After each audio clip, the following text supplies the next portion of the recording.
Ce protagoniste est ridiculisé parce qu'il ne mesure qu'1,49 m et cela le force à commencer tout en bas. Pourtant, la personnalité de ce petit garçon appelé Sora est puissante. L'histoire commence sous un pont où ces voyous essaient de le voler. Bien que le petit soit faible, il ne tente jamais de fuir et se fait quand même voler. Mais il protège cette valise qui semble contenir quelque chose d'important et c'est ce que remarque ce type de grande taille, appelé Chiaki, qui se rend compte de son audace et finit par l'apprécier, lui racontant qu'il attendait une fille pour un rendez-vous. Mais 24 heures se sont écoulées et il ne sait pas si elle va arriver. Le type n'est pas vraiment cool, surtout parce qu'il dit être un grand bagarreur avec de bons réflexes, mais il devient le jouet de quelques enfants qui finissent par le mettre KO.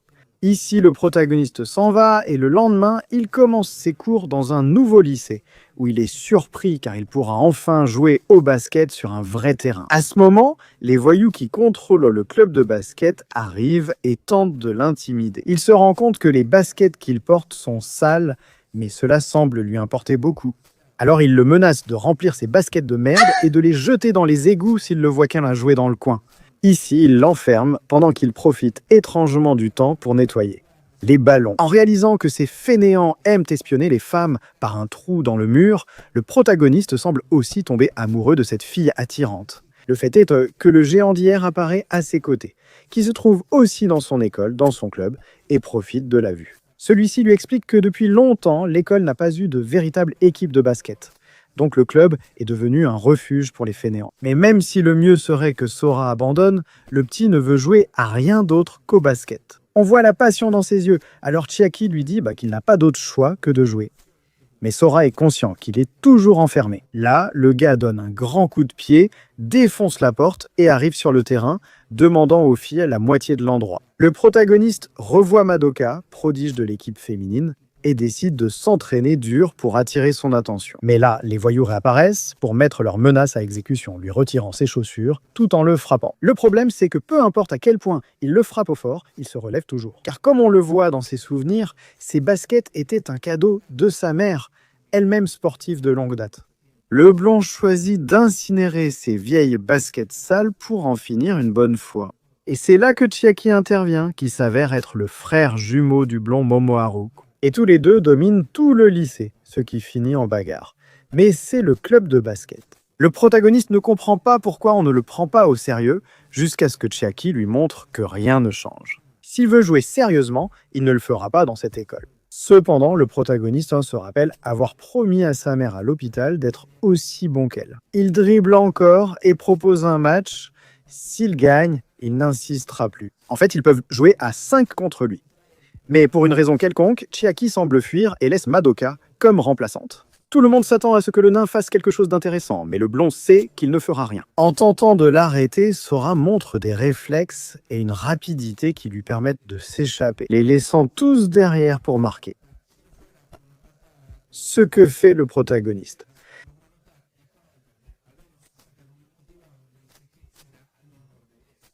Il se donne à fond alors qu'il croyait qu'il referait la même action, mais il envoie un tir à 3 points sans effort. Cependant, il doit encore gagner. Pendant ce temps, Chiaki s'amuse à regarder quelques fesses. Ses coéquipiers le surprennent un peu plus tard en lui annonçant qu'ils ont été complètement battus. Ils n'ont pas pu marquer un seul point de plus. Le gars est frustré alors que le protagoniste admet que les deux frères sont expérimentés dans ce sport. Malgré tout, les autres sont vraiment trop paresseux. Et le lendemain, après que le prota ait eu une chance de jouer au club, ils prennent le protagoniste comme esclave. Malgré tout, il est heureux avec ça et il se contente de pouvoir jouer un peu une fois que tout le monde est parti. Madoka reste à l'attendre en voyant tout ce qu'il a fait, mais il finit par être distrait par Chiaki qui arrive sur place pour attraper un soutien-gorge. Finalement, ils évoquent le passé des frères. Et même s'il semble qu'ils aimaient beaucoup le sport, ils disent qu'il faut toujours savoir quand se retirer. Mais le prota est l'exemple vivant qu'il faut continuer à faire des efforts, car après le ménage, il reste le soir à s'entraîner à lancer. Pendant ce temps, Madoka observe et Momoharu se sent étrange, car selon son frère, il est affecté par la défaite contre le nain. Mais est-ce juste ? Voilà pourquoi il a ses points forts. Il se rappelle avoir passé des heures avec son frère à essayer de devenir un grand tireur, sans jamais y parvenir. Madoka a réussi à se démarquer plus que les autres gars, avec un talent naturel qui laisse pensif, mais peu après, il finit par avoir des ennuis avec une bande d'une autre école. Et comme ils se font frapper, ils finissent par s'enfuir dans la salle du club où tout est parfaitement propre. Grâce au protagoniste et le blond se rend compte qu'encore maintenant, le protagoniste continue de lancer. En fait, Madoka compte pour lui, totalisant 1000 tirs quotidiens, ce qui l'impressionne.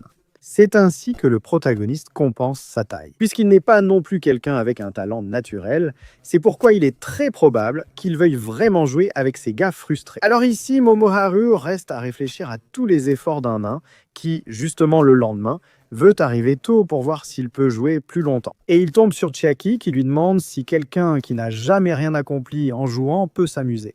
Et là, il l'emmène derrière l'école où il voit son frère en cachette, en train de s'entraîner à tirer. Tout ça parce qu'il a vu un débutant s'entraîner la nuit. Eh bien, c'est quelque chose qui excite le protagoniste, parce que même s'il n'est pas très doué pour tirer, il a un saut incroyable. Le problème, c'est que lorsque le protagoniste va le féliciter, la bande réapparaît pour se venger de leurs camarades. Mais il semble que c'est déjà assez humiliant de le voir s'entraîner au basket comme un perdant. C'est là que le protagoniste intervient parce que c'est l'effort d'un camarade et comme ils ne se rendent pas, les deux finissent terriblement amochés. Malgré tout, le prota veut continuer à regarder ses sauts et le blond, voyant son excitation, ne peut refuser. Il convainc même les autres glandeurs de jouer. Mais ces types qui n'ont aucun attachement au sport et ils abandonnent facilement. Surtout en sachant qu'ils vont affronter l'école des voyous d'avant. Mais Sora était convaincu qu'il les fera jouer. Tout le monde est motivé comme Haru. Il achète même des vêtements de sport, alors Chiaki lui demande s'il veut souffrir à nouveau, comme il l'a fait dans le passé. Il semble que le blond est désormais quelqu'un d'intéressant pour retenter. Et très intéressant, parce que le prota est prêt à tout pour que les paresseux rejouent un tel. Pour plaisanter, ils veulent qu'il s'entraîne en sous-vêtements le lendemain, puis le jour suivant. Pendant que le blond arrive avec un nouvel équipement, le prota apparaît sans absolument rien pour courir sur le terrain. Tous, d'une façon, se sentent motivés par lui. Même le lendemain, Sora et Momoharu sortent ensemble pour voir comment joue l'école de Maru, découvrant une équipe en forme avec des gars assez grands. Le capitaine méprise aussitôt les plus petits, affirmant qu'ils sont inutiles pour ce sport. Ensuite, les entraînements débutent et le protagoniste prend le ballon devant lui. En affrontant l'un des meilleurs joueurs, il réalise une action impressionnante. Il compense sa taille tout en leur disant qu'il les affrontera bientôt avec son école. Pendant ce temps, on voit la mère de Sora alitée, un peu déçue de voir ces types aux côtés de son fils. L'équipe reste incomplète. Chiaki, le protagoniste, possède l'observation et la perspicacité nécessaires. Il doit le convaincre. Cependant, après les lanciers du soir, Madoka l'embête un peu en voyant avec qui il échange des messages, avant qu'il lui raconte tout ce qui se passe dans la journée. Sa mère, qui fut autrefois la seule, l'a encouragé à continuer le sport. Malgré sa taille, puisque sa mère a été l'une des femmes les plus importantes de l'équipe nationale du Japon, Madoka est touchée, mais elle aime aussi la détermination de Sora, allant même jusqu'à lui demander son numéro de portable pour qu'il lui écrive aussi au sujet des matchs qu'il aura. En effet, le lendemain, ils se retrouvent lors du premier match officiel contre les grands gars de Maru, qui voient faire leur adversaire sans leur seul joueur. Cela semblait intéressant, car à ce moment-là, il attendait une autre des filles. Elle lui pose souvent un lapin, tout va donc à l'encontre des protagonistes. Cela les avantage et le blond et Sora semblent avoir un plan, car le match commence par une surprise. Momoharu récupère le ballon en sautant plus haut que son adversaire. Ils saisissent l'occasion, et d'un tir du milieu du terrain, le protagoniste marque. C'est important pour le moral des autres, mais il n'y a plus de stratégie. Le reste du match, ce sont les autres paresseux. Profitant de quelques négligences pour récupérer le ballon et marquer, Maru se rend compte qu'ils doivent prendre cela au sérieux. Car à la fin, les protagonistes, après le premier quart-temps, parviennent à mener 12-9. En plus, la défense de Momoharu est incroyable. Le problème, c'est que Tokiwa de l'autre équipe a trouvé la faiblesse du protagoniste. Même si le match continue normalement et que le gars paraît confiant, le protagoniste rate son tir et s'en rend compte. L'adversaire évite que ses mouvements et ses actions aillent vers la droite. Il doit donc tirer dans l'autre direction où il maîtrise moins bien le ballon. Profitant du fait qu'il reste un novice dans les matchs officiels, cela provoque un temps mort où ses coéquipiers paresseux ne comprennent pas pourquoi il échoue. Le blond, il essaie de le prendre calmement, mais il est quand même frustré. Pendant ce temps, pour Chiaki, la fille, elle apparaît enfin, mais elle s'intéresse justement à Tokiwa de l'école Maru. Elle l'emmène voir le match où l'avantage des adversaires ne cesse de grandir. En fait, ils ne marquent plus un seul point et la résistance du prota diminue, alors ils reçoivent beaucoup de fautes. Ils deviennent donc la risée du public, rempli de voyous, tandis que Chiaki est furieux qu'il y ait quelqu'un de plus beau que lui sur le terrain. Ici, Après une dernière faute provoquée, un joueur de l'équipe est expulsé. Quelque chose qui ne plaît pas au capitaine de Maru, qui réprimande son équipe pour cette faute simulée. Il vient jouer au basket, non pour profiter davantage. Il demande donc un temps mort pour laisser l'adversaire se regrouper et réagir. Même avec un joueur en moins et sans remplaçant, c'est compliqué. Et même si le protagoniste tient à Chiaki, le blond le distrait, même s'il fuit toujours les matchs quand il voit qu'ils sont perdus. Ainsi, Sora n'abandonne pas, mais pendant qu'il se repose, Madoka remarque que le protagoniste a le bras tendu. Tout est contre eux, en plus de cet écart si important au tableau. Mais le petit persévère, retourne jouer et prend le ballon. Son adversaire ne le laisse pas passer à droite, mais soudain, il se met à gauche. Pendant ce temps, on voit que sa mère lui a appris une technique pour tirer, qui lui permettait même de se reposer un peu lorsqu'il se sentait très fatigué. Peu importe. Il tire à deux mains, comme sa mère, ce que personne n'attendait. Malgré tout, la fatigue se fait déjà sentir dans toute l'équipe, et même s'il y a des efforts, il continue à faire des erreurs. De plus, avec la pression que tout le monde se moque, Chiaki ne veut plus regarder, alors il décide de quitter cet endroit sans la fille, car elle va rester pour voir son beau. Mais lorsque Madoka essaie de le convaincre de soutenir ses amis, le gars lui montre qu'il a peur qu'on se moque de lui. Elle lui assure qu'elle ne se moquerait jamais de quelqu'un qui fait des efforts. Eh bien, ici, quelqu'un laisse tomber une canette sur le terrain, et c'est Sora qui finit par tomber face contre terre. Cela, les moqueries et l'humiliation deviennent de plus en plus intenses. Pendant ce temps, au loin, on entend un géant chanter. Eh bien, le joueur que le capitaine de l'autre équipe attendait arrive en premier et il lance une table sur tous ceux qui méprisent en l'un de son ami. Deuxièmement, il veut une nouvelle chance de jouer, car il refuse qu'on se moque de ceux qui s'efforcent. Ici, le prota, conscient de son importance stratégique, veut diriger toute l'équipe. Par sa seule présence, tous attendent ses actions. Mais il perd d'abord le ballon en jouant trop tard. Mais ce qui est incroyable, ce sont ses réflexes en récupérant le ballon et analysant ses adversaires. Et même s'il panier, il le marque par chance. Il y a quelque chose de curieux, car ce type peut faire des passes incroyables, même en changeant la direction du ballon, en s'aidant de ses coudes. C'est professionnel, et il place stratégiquement des gars pour intercepter les passes en changeant simplement leur position. Cela rend Tokiwa fou, car lorsqu'il semble vouloir lui donner recevoir le ballon au visage, c'est une passe si précise que nul autre ne pourrait la réussir. Seuls les prodiges comprennent ses actions, ce qui donne quelques points au protagoniste. Maru est très confiant, pensant qu'il a déjà gagné le match, mais les moqueries s'arrêtent, et il est évident que le moment du match a changé. À 30 secondes de la fin, il continue de tout donner pour marquer un panier. Et en fait, une erreur se termine par un rebond que le capitaine de Kuzu pourrait exploiter pour marquer. Mais soudain, Sora court vers l'autre panier parce qu'il est sûr que le blond lui fera la passe. Le petit est à bout de force, mais il veut absolument marquer ce panier. Alors ici, dans une action où tout le monde regarde, il réussit finalement, mais pendant une seconde, le point n'est pas compté. La défaite a été lourde, mais personne ne se moque. Même les protagonistes sont motivés et l'effort de Maru leur montre du respect.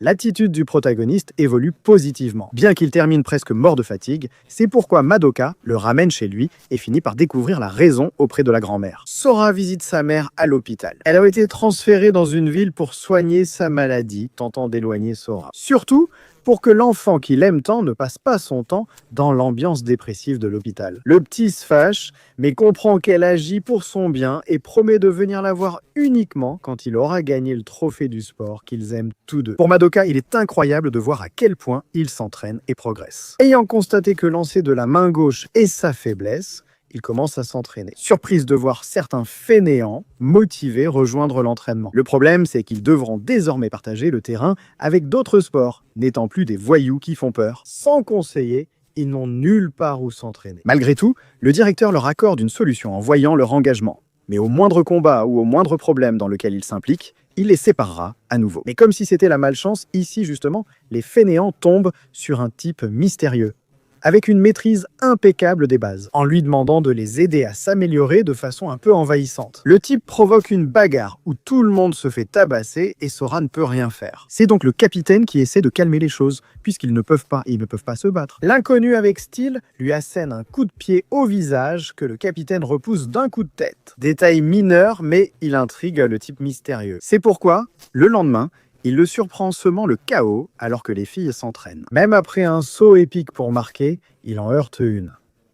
Heureusement, le blond se dépêche de s'excuser après qu'elle se soit remise au lieu de simplement dire que le nouveau, Milano, ne fait pas partie de l'équipe. Évidemment, cela a une raison et Sora le sait, car en ce moment, il ne fait pas partie d'eux, mais il peut être un bon élément. Cependant, même si le protagoniste essaie d'empathiser, le type ne fait que causer des problèmes, et encore plus le lendemain, en frappant plein de gens. C'est pourquoi le nouveau surveillant de l'équipe apparaît, décidé à dissoudre les protagonistes. Cependant, avant de continuer à causer des problèmes, Milano prend heureusement ses responsabilités et admet qu'il ne fait pas partie de l'équipe, ce qui permet aux blonds et aux autres d'être sauvés. Mais maintenant, ils ne sont pas sûrs de vouloir que le type soit expulsé. Sora l'entend surtout l'après-midi parler avec sa sœur, une petite fille qu'il adore, mais avec qui il communique difficilement. À cause de la relation difficile avec son beau-père, qui même après l'avoir vu ne faire que des bêtises, l'a envoyé vivre dans une autre ville. Malgré tout, il promet à sa sœur qu'ils se verront bientôt aux rencontres interscolaires, ce qu'il espère seulement.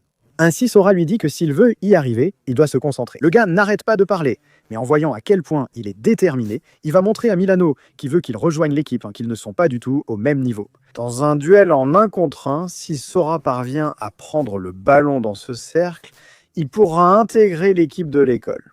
Eh bien, cela s'avère être une tâche impossible parce que le gars a une vitesse et un contrôle du ballon incroyable. Mais comme Sora n'abandonne pas, cela commence à attirer l'attention du public. Pendant ce temps, voir ce petit garçon rappelle à Milano l'enfant passionné qu'il était pour le sport grâce à son vrai père. Le protagoniste se laisse distraire, prend le ballon et, malgré sa victoire au pari, le surveillant annonce son expulsion. Le protagoniste tente d'assumer la responsabilité d'avoir frappé ses camarades, mais personne ne le croit. Malgré tout, les fainéants semblent avoir été occupés et possèdent les témoignages expliquant pourquoi Milano a frappé les types. En réalité, les voyous de Maru voulaient recruter le gars pour l'équipe principale. À ce moment, nous ignorions qu'il voulait rester avec les héros, mais Maru refuse. Et il a déclenché une bagarre où quiconque touche la balle que son père lui a donnée le fait perdre la raison.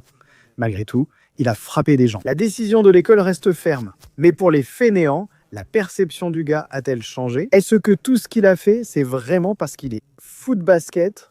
Même ses frères le savent. Et le lendemain, Sora passe toute la journée à suivre le conseiller, même aux toilettes, où Milano apparaît, tout aussi motivé, en disant que s'il le laisse revenir, il mènera l'équipe de l'école jusqu'à l'intercollégial. Mais cela ne change pas son avis. Mais cela change l'avis du directeur, qui était dans les toilettes d'à côté, celle des femmes, enfin je ne sais pas. Le gars s'enthousiasme pour ses promesses, et le lendemain, il peut revenir dans l'équipe où il commence à transmettre un peu de ses connaissances aux autres pour qu'ils s'améliorent en dribblant, en gardant le ballon près d'eux. Le souci, c'est que le lendemain, ils devront s'entraîner, mais les terrains seront pris. Sora réalise que les voyous de Maru reviennent se venger du gars désormais incapable de se battre, où l'équipe sera dissoute. De plus, il refuse que les protagonistes interviennent et pour le bien de tous, il encaisse alors des coups et une sévère raclée. Jusqu'à l'arrivée du conseiller, il n'a aucune preuve qu'ils ont commencé ou poursuivi la bagarre. Et en voyant le visage de Milano, il sait qu'ils font des efforts.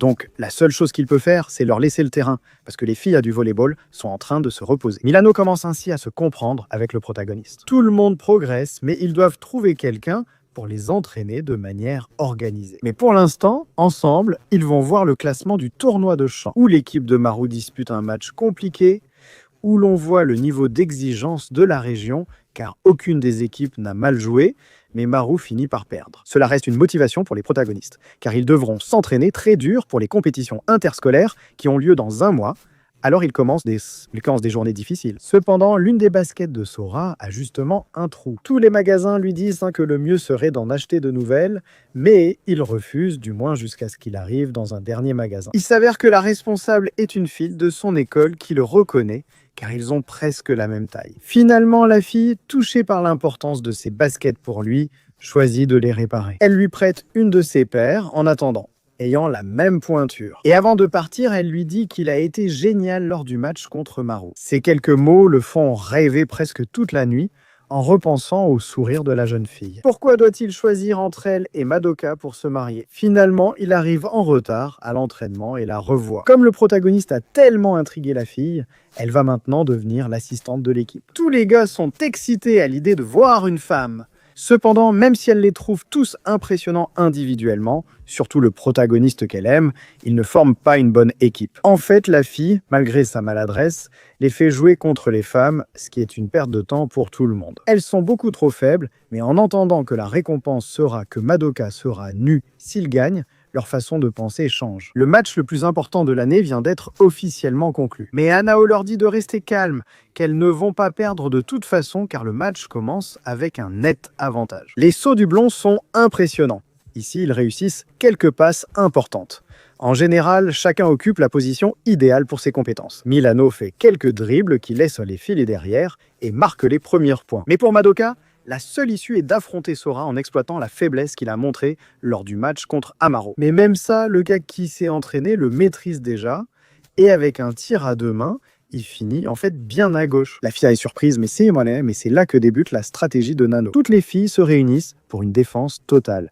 Une technique où il n'y a aucun espace pour que l'adversaire marque. En laissant l'une de ces femmes s'occuper des tireuses, les choses commencent à se compliquer et sans de bonnes passes, elles perdent le ballon. Cependant, la stratégie continue. Elle ne va pas s'arrêter. Une offensive inattendue se prépare car petit à petit, les marquages commencent à attirer tous les hommes vers la gauche, ce qui crée un jeu en 1 contre 1. Ici, en utilisant un écran, Amado garde le ballon, traverse facilement le protagoniste, l'oblige à le suivre et profitant de sa petite taille, cela lui permet de tenter un bon tir à distance. Faut-il se méfier d'Anna ou profite-t-elle seulement de la faiblesse des autres? Ce n'est pas seulement avec le protagoniste, car cela faisait un moment qu'il analysait Milano, dont il se rend compte qu'il est vraiment un prodige. C'est pourquoi 4 des 5 filles vont s'occuper de le défendre, surtout pour l'empêcher de tirer. Ce serait contre-productif s'il faisait une passe maintenant, mais elle sait qu'il ne le fera pas. Il se sent responsable comme pivot, ce qui le rend égoïste et sale. Et il va essayer de faire l'action tout seul, ce qui finit par lui faire perdre le ballon. Donc, cette petite qui est hors du match laisse l'équipe masculine sans ses 2 meilleurs joueurs. En gros, il devrait déjà oublier de voir des femmes nues,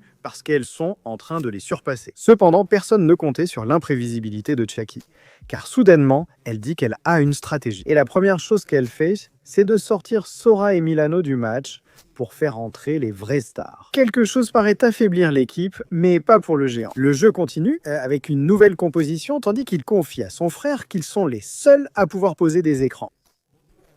À Madoka. Eh bien, ici, il est conscient que même si défendre en 1 contre 1 est bien, comme le fait la petite, il faut des conditions qui laissent en homme souvent des espaces dans la zone. L'idée est de saisir ces opportunités. Cependant, même s'ils se sont améliorés, les paresseux font trop d'erreurs, ils sont lents à faire des passes, ou ils passent le ballon à la mauvaise personne. C'est difficile d'exécuter la stratégie. Même avec cette tentative impressionnante du blond seul face au but, ce n'est pas encore suffisant. Avec le rire pour les « et alors, le poète est sorti ?»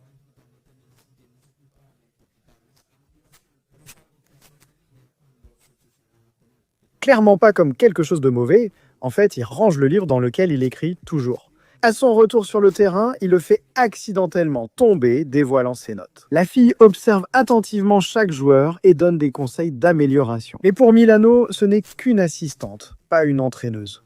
Les entraîneurs devraient être des joueurs, car ici, Madoka, qui la connaît depuis longtemps, sait que, à cause de sa maladresse, ce rêve lui a toujours été refusé. Mais elle s'entraîne depuis l'enfance, cherchant un moyen de mettre en pratique toutes ses connaissances. Ici, tout le monde est convaincu qu'elle peut être une bonne option pour l'équipe. Et même si certains ne sont pas totalement convaincus, elle semble assez confiante. Même ainsi, le fait qu'elles doivent s'entraîner dehors lorsque les terrains sont occupés freine leur progression. C'est pourquoi la jeune fille propose de faire un camp d'entraînement dans une autre ville où ils pourraient affronter des personnes différentes. Cela motive Chiaki qui rêve de plages pleines d'étudiantes. Et même si l'école ne va pas leur donner d'argent, ils vont chercher un moyen. Même si cela implique de travailler pour obtenir ces jours d'entraînement ininterrompus. Au final, avec une seule journée de travail, ils n'obtiennent pas grand-chose, mais Nanao parvient à obtenir un peu d'argent du conseiller. Cela modifie les plans, car il n'y aura plus de plage. Ils devront s'entraîner ensemble à l'école et donner le maximum dans le temps imparti. Ainsi débute le vrai défi. Seules les 2 meilleures équipes de cette région très disputée participeront aux compétitions interscolaires. Et pour eux, en ce moment, c'est très difficile d'y arriver, mais pas impossible. Vous avez le matériel pour travailler. Ici, on voit la motivation de tous et comment cela va devenir encore plus passionnant. Nous arrivons à la fin de cette première partie de Hajiro no Sora, un anime que je trouve vraiment excellent. Même s'il n'y a pas encore eu beaucoup de matchs pour l'instant, car je prépare déjà la suite. Si je constate beaucoup de soutien sur cette vidéo, je vous la proposerai rapidement. Manifestez-vous en commentaire, laissez un like et je vous proposerai la vidéo dès que possible. On se retrouve dans la prochaine vidéo. Et en attendant d'avoir plus de chapitres de ce Danois, je vous laisse avec une autre de ces histoires qui est vraiment très bonne. Donc le protagoniste doit regarder son équipe perdre des points à cause de jeux qui ne font que montrer toute la peur qu'ils ont. Ce n'est pas non plus un coéquipier particulièrement talentueux. À ce moment, le professeur apprend que ce type est gravement malade à l'hôpital, et le blond semble coupable. On revient à un souvenir d'enfance où Hajima, enfant, quitte son grand ami pour vivre au Japon. À son retour, son ami ne peut lui cacher sa cousine. Elle est un peu excitée à l'idée de revoir celui qui fut un grand ami. Cependant, quand il arrive, c'est une personne différente, un type froid et plutôt désagréable. Bien qu'il ait été mauvais en sport à leur rencontre, il ne parle désormais que de volleyball. Eh bien, elle se demande vraiment si c'est bien l'ami qu'elle a eu il y a des années, car il est devenu beaucoup trop prétentieux. En plus, le gars est capable de lui dire qu'en étant aussi faible, elle gâche sa vie. Juni décide alors de le suivre pour voir à quel point sa vie doit être géniale pour qu'il dise ça.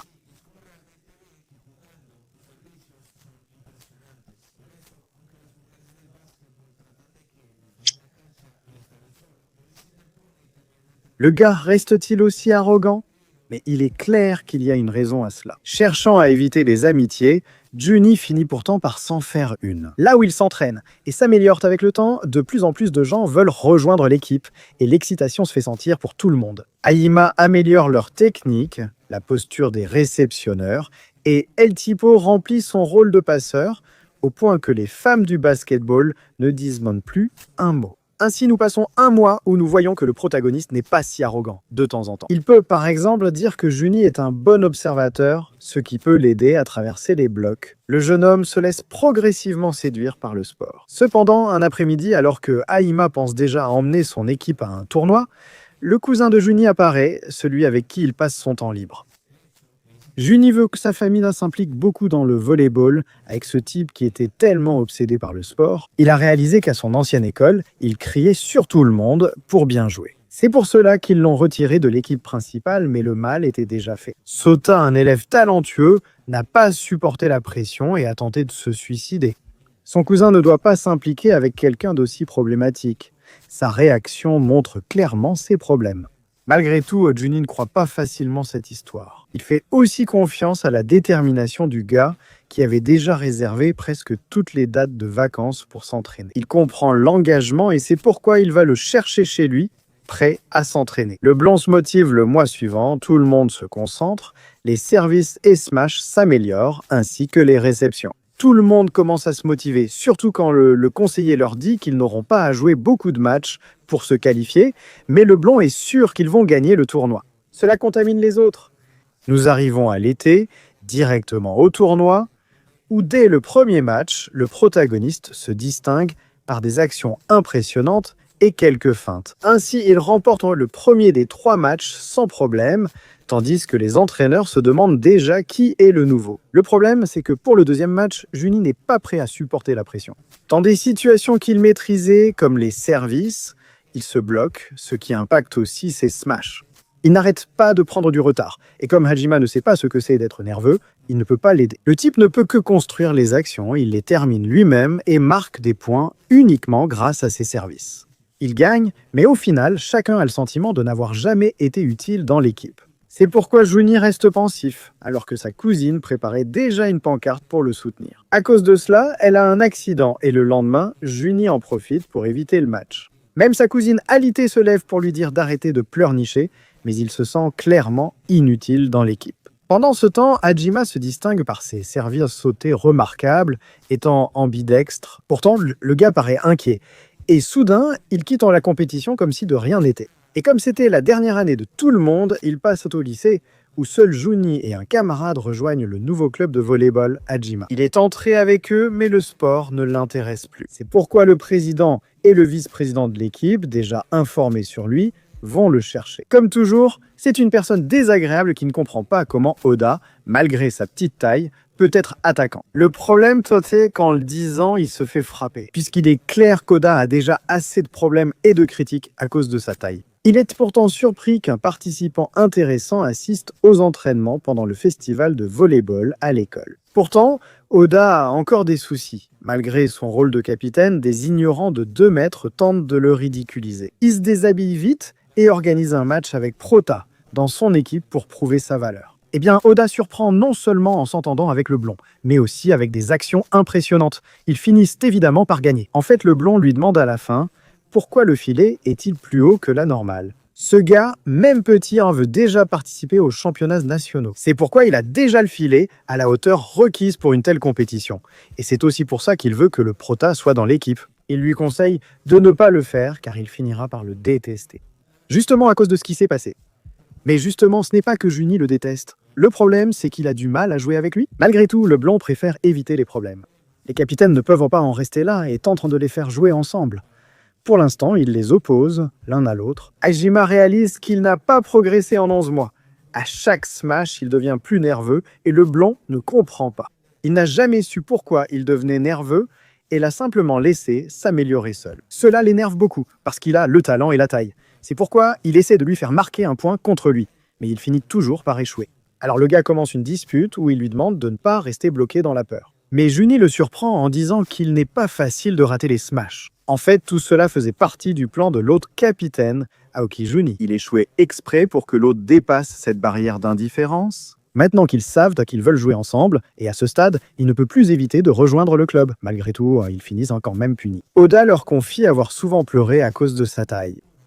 Profitez de cette année pour jouer et gagner tout ce qu'il peut. Et avec eux, il pourra y arriver. Ici, les vieux amis partent pour un camp d'entraînement de 5 jours où ils semblent tous deux engagés et doivent y participer. Ce sera la composition finale, y compris le joueur de rugby désormais au baseball. Rapidement, Hajime aide à organiser les stratégies à suivre. Cependant, dans celle-ci, il laisse Juni de côté. Au début, cela leur paraît normal, puis le soir, ils profitent de discussions entre amis. Dans les jours suivants, il continue de l'ignorer. Le gars sent que malgré quelques échecs, il ne joue pas mal. Et quand ils se retrouvent à la laverie, c'est que Hajime lui explique qu'il est confus. Il ne l'écarte pas parce qu'il est mauvais, mais pour que les autres progressent. La dernière fois, il a eu tort de mettre toute la pression sur Juni. Aujourd'hui, ils forment une équipe où ils restent las, soutenus par les autres. Voici venu le tournoi d'automne et le premier match officiel de l'équipe. La prime chaude est présente. Cependant, même s'il est protagoniste, l'Académie 5 commence en écrasant tout. Dans aucune des actions, Juni n'est présent. Et c'est pour cela qu'ils se sont préparés. Hajime s'adapte pour que chaque passe soit personnalisée pour chaque joueur. Cependant, tous les autres gèrent des actions combinées. Pendant ce temps, ils préparent tous ensemble une passe différente. Pour celui qui saute le plus haut et termine le plus puissamment, Juni, qui écrase ses adversaires, les rend peu à peu imbattables avec ses tirs. Finalement, Bill remporte les 2 matchs. Même El Primo commence à montrer du potentiel. Mais en s'associant à lui, il se retrouve mêlé à une bagarre de gang et toute l'équipe est sanctionnée. Pour le protagoniste, le pire est que Juni paraît trop insouciant et qu'en le confrontant, on lui suggère de retourner au Japon pour plus de sérieux. Il le fait vraiment, car cela peut lui être utile de voir le camarade ayant tenté de mettre fin à sa vie. Juni l'accompagne et remarque sa nervosité, tandis que ses anciens coéquipiers l'accueillent avec sarcasme. Il mentionne même qu'il n'arrive pas à croire qu'il soit encore préoccupé par la même chose, nous révélant qu'en lui faisant une blague. À l'époque, obsédé par le sport, Sota a décidé d'être le sacrifice. Se blesserait-il ? Voir la réaction d'une personne si dévouée au sport. La blague est allée trop loin et Juni n'arrive pas à y croire. Qu'ils aient été si cruels, il ne peut donc pas laisser son ami ici. Et le mieux, c'est de retourner à Sand, où il s'engage à devenir l'as qu'il recherche. Le blond ne supporte pas la nouvelle et finit à l'hôpital, où Sota lui rend visite. Qui, en gros, lui avoue que la tentative de mettre fin à ses jours n'était qu'une excuse. Il voulait arrêter le volleyball depuis longtemps, mais n'y parvenait pas à cause de sa famille. Alors il s'excusa. Mais l'essentiel, c'est qu'il apporte enfin la tranquillité attendue par le blond. Alors qu'il tombe justement sur sa professeure, pour qui il avait clairement des sentiments, elle les emmène dans un immense stade où jouent les professionnels et auquel elle aspire. Il ne leur reste plus qu'à retourner chez Saint, où même leur entraîneur, jusque-là inerte, se trouve. Très respecté, il aide à résoudre le malentendu, car le protagoniste n'était pas impliqué dans la bagarre. Le coup qu'il avait, c'est sa cousine qui le lui a donné, et le véritable conflit, c'est grâce à son cousin qu'il a été sauvé. Désormais, ils peuvent participer aux éliminatoires et accéder au tournoi interscolaire, où nous voyons une équipe assez prodige, avec un attaquant important et une équipe consolidée. Mais surtout, il aime le sport. Et bien justement, il est le représentant de la préfecture complétant l'école Fukubo, avec leur prodige Subaru, et ce seront les géants à abattre. Il s'agit d'une équipe assez solide qui, malgré 7 ans d'invincibilité, garde bien les pieds sur terre. Grâce à leur manager, un étudiant joueur, ils ont progressé. Mais il s'est blessé dès sa première année rencontrant alors Subaru. Ce duo apporte l'émotion nécessaire à l'équipe. Pense-t-il pouvoir atteindre le terrain central du tournoi de printemps? Malgré cela, les journalistes leur posent déjà des questions sur Saint, une équipe qui a commencé à se démarquer il y a très peu de temps et qui s'est pourtant retirée du tournoi d'automne à cause de la bagarre. D'ailleurs, l'entraîneur admet qu'ils avaient déjà repéré le blond pour leur équipe, mais qu'il ne correspondait pas tout à fait. En fait, Fukubo a été la seule équipe de la région à se qualifier pour les nationaux. Et maintenant, les gens veulent que quelqu'un d'autre atteigne cette gloire. Cela dit, l'entraîneur est clair. Subaru est l'un des prodiges de la région. Mais Hajima, malgré son âge, peut être au même niveau, ce qui commence à les effrayer.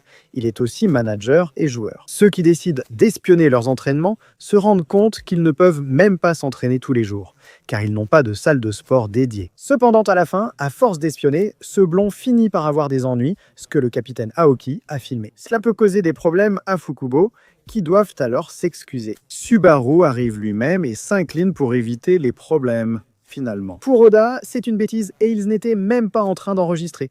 Mais après une discussion, ils en profitent pour proposer un match d'entraînement. À ce moment, le prodige tant évoqué fait une entrée remarquée. Ils s'organisent ici puis vont aux installations de Fukubo, qui disposent d'une meilleure salle de sport. Même si les protagonistes maîtrisent déjà le fait de jouer avec un filet à la hauteur requise. C'est essentiellement comme on joue au niveau national. Alors un match très serré commence, car il y a des smash après smash avec une force difficile à arrêter. Subaru est redoutable et malgré cela, les défenseurs commencent aussi à tout donner. Donc avec quelques comptes par-ci par-là. Cela rend ce match terriblement équilibré. Usane dépend de son meneur et Fukubo de Subaru, qui porte le poids d'atteindre les championnats nationaux. C'est pourquoi il commence à se sentir supérieur. Grâce à cette force folle, il marque, motive son équipe et il gagne, même de justesse. Techniquement, c'était un match nul. Pourtant, les deux bêtes croient BD3 au potentiel de l'autre. C'est pourquoi Hajima s'en honte. Et en voyant que les éliminatoires approchent, il propose qu'Oda ne joue pas le prochain match contre Fukubo. Ils exploitent la question de la taille pour briser son bloc, ce qui met tout le monde mal à l'aise. Mais puisque Oda lui-même a dit qu'il voulait mener son équipe au plus haut, peu importe le sacrifice. Le capitaine lui accorde alors un moment de réflexion. Au final, le blond est conscient que souvent, il ne sait pas comment dire les choses parce qu'il socialise très peu. Cependant, justement à cause de problèmes familiaux. Il doit passer la nuit chez Juni, où il commence pour la première fois à apprendre l'empathie envers les autres. Peu à peu, cette amitié l'aide, car ici commencent les préliminaires. Mais Fukubo est aussi là, et c'est alors que les protagonistes présentent l'équipe sans Oda. Cela dit, en fait, l'ancien entraîneur fait bien comprendre à Hajima qu'il maintiendra sa proposition. Mais maintenant, il doit justifier pourquoi un joueur aussi important n'est pas sur le terrain. Nous avons bien commencé le match, Juni réussissant d'importants tirs croisés, et les autres bloquant et tirant aussi efficacement. Ils dominent encore l'adversaire. Hajima, inquiet de la présence de Fukubo, se déconcentre et fait pour la première fois une mauvaise passe. Une fois ça va, puis le match change brusquement. Non seulement ils les rattrapent, mais à cause des nombreuses erreurs de Hajima, ils finissent par perdre de façon terrifiante. Tout s'est passé si vite que le blond tente encore d'assumer seul, tandis que les autres sont démoralisés. C'est là qu'un prodige comme Subaru peut leur faire gagner un match rien qu'avec sa confiance et en encourageant son équipe. C'est quelque chose dont le protagoniste se rend compte.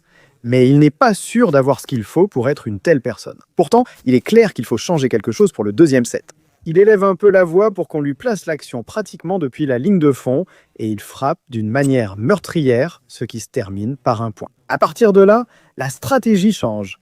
Hajima est obligé de défendre et de sauver quelques balles quand c'est nécessaire. C'est exactement ce qu'il faut à son entraîneur.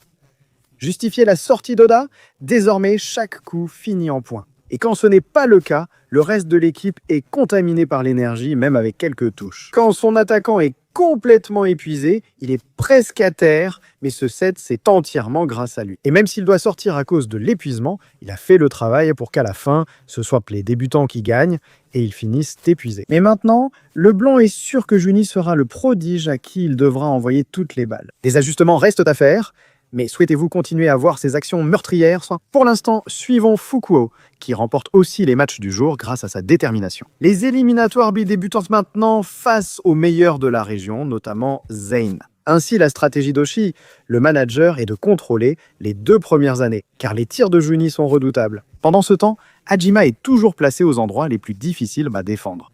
En les forçant à changer de position et sans ces deux éléments, ils peuvent battre une équipe finalement assez faible. Pendant qu'ils finalisent la stratégie, l'entraîneur demande à Subaru comment se sont passés ses examens du week-end. Puisque ce gars a des genoux qui ont déjà été opérés et qu'il faut surveiller. Même là, le gars part en courant comme si de rien n'était. En parallèle, Zane élabore ses stratégies pendant que les capitaines consultent déjà Hajima. Parce que maintenant, ils vont vraiment jouer avec les grands.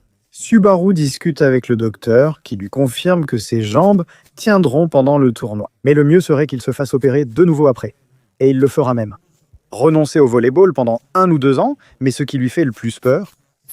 Maintenant, encore une fois, qu'il ne récupère pas comme la première fois, ce gars est toute une sensation à l'école, le plus fiable. C'est pourquoi il ne parle pas de son état à ses coéquipiers. Il est simplement certain de pouvoir les emmener jouer sur le court central au tournoi de printemps. Pendant ce temps, Zane profite des 3 derniers jours pour un entraînement plus intensif, perfectionnant la technique et les nerfs de Juni. L'entraîneur mort organise une dernière activité de service, puis ils peuvent enfin se détendre. Où voit-on davantage leur confiance?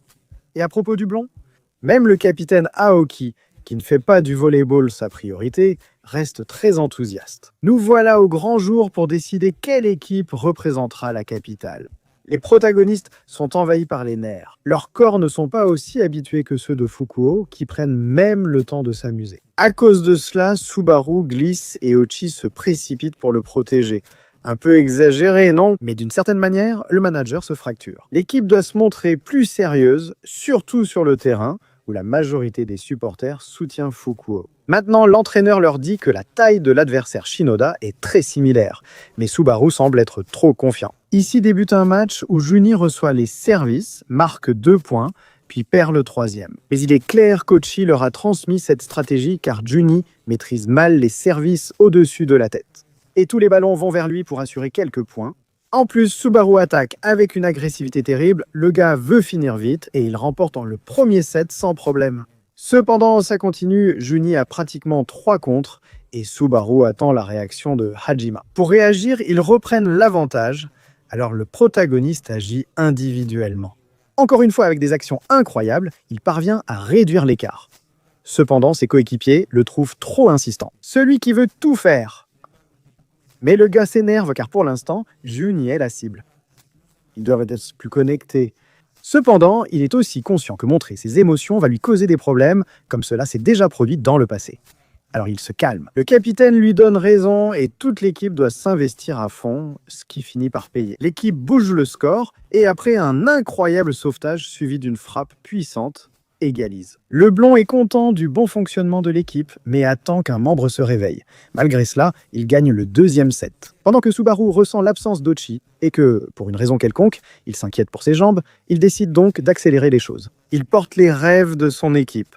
Même si le blond est fort, il va leur prouver ce que signifie jouer sérieusement. Avec des tirs croisés incroyables, Juni essaie de les imiter, cependant il n'y parvient pas. Les gens ont du mal à croire que ce sera tout avant qu'il soit remplacé par Oda. Cependant, quand la pression monte et qu'il essaie de finir avec toute sa force, il finit par se frapper très fort au visage. Après un blocage et une hémorragie nasale, l'équipe perd le joueur numéro 7, Hajima, ce qui le déconcentre. Et ce sont les capitaines qui encouragent à profiter de cette unique opportunité qu'ils ont eue depuis des années pour gagner. Pendant ce temps, leur atout principal est encore en train de récupérer, désespérant que le sang de son nez coagule pendant que sa cousine s'occupe de lui. Hajima arrive alors et annonce qu'ils ont perdu le 3e set, ce qui désespère les protagonistes.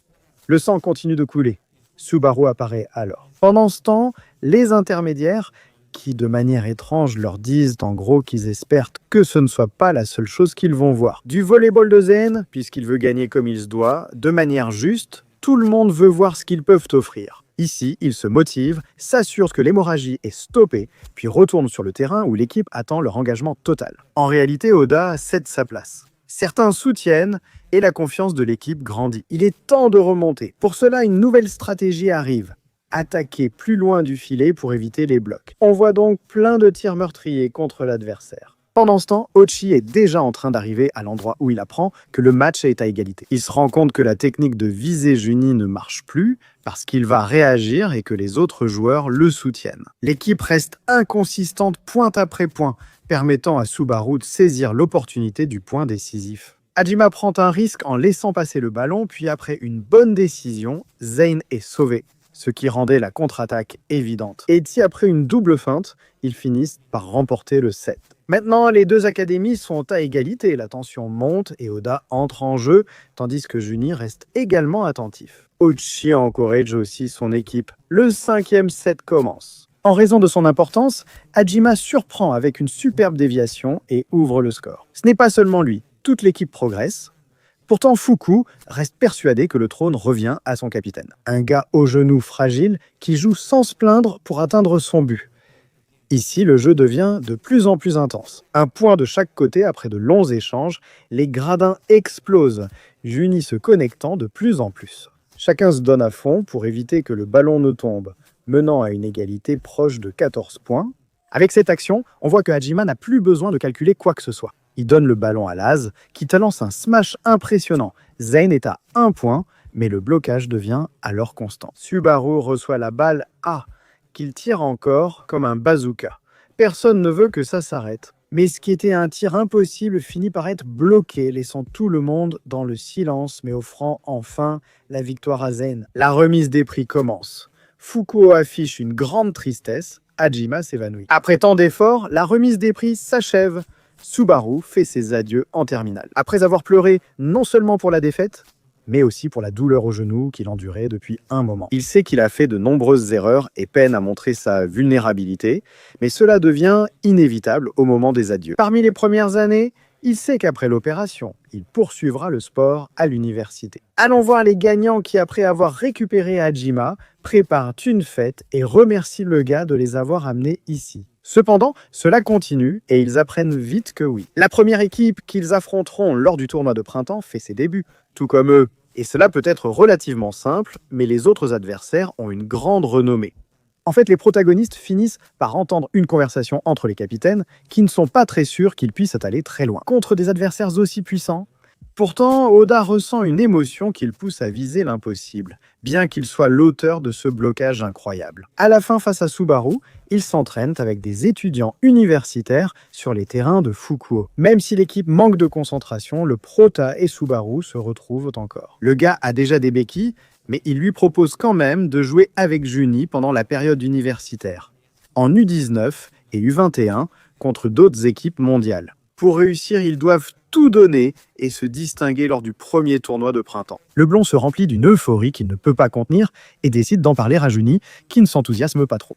Il sait qu'il l'accompagnera partout. Alors c'est une motivation de plus, alors qu'il s'approche du moment du tournoi, pendant que nous voyons le grand jour qui va tout commencer, puisqu'ils arrivent au Japon. Sur les grands terrains dont ils ont tant rêvé et où ils devront montrer de quoi ils sont capables et pourquoi ils ont tant travaillé. La première saison de cet anime s'achève ici. C'est court, mais vraiment bon, je pensais que ce serait plus générique. La façon dont ils développent leurs personnages te fait t'attacher à leur vécu, rivaux ou non. Franchement, l'animation aussi est épique quand elle doit l'être, et l'histoire tient ses promesses. Je recommande à ceux qui aiment de la regarder en entier et en meilleure qualité. Actuellement, il n'y a pas de suite, les intéressés devront donc lire le manga. 2000 likes pour d'autres séries, c'est peu si elles vous plaisent. Et je vous les préparerai tout de suite. Et comme l'a dit mon père, je vous abandonne.